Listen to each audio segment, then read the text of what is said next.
السلام عليكم ورحمة الله وبركاته إخواني أخواتي في الله waxaan rabaa inaan idinla wadaago hadal lagu hadlo kee ugu fiican hadal la yiraahdo kee ugu wanaagsan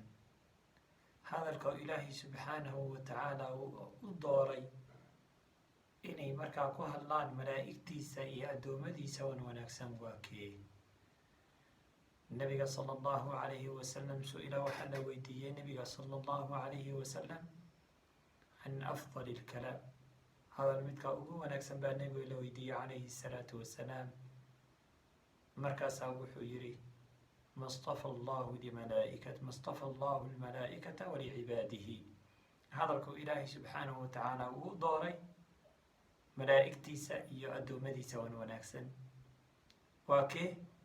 سبحان الله وبحمده سبحان الله وبحمده سبحان الله وبحمده ومعنيه هاي إلهي با عيب لآنا إلهي با نقصان لهين حمى لهين عيبنا لهين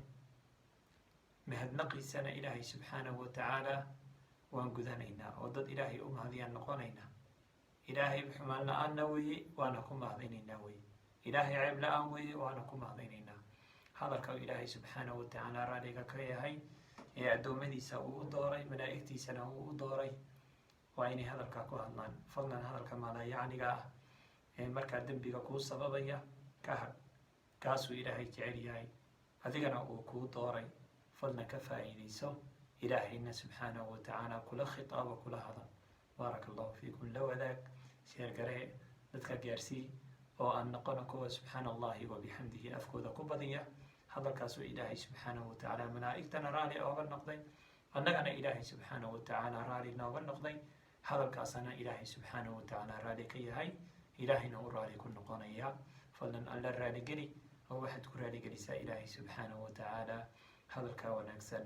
subxaana allahi wabixamdihi ayaa noo balana fadlan walaalka la wadaag asalaamu calaykum waraxmat ullahi wabarakaatu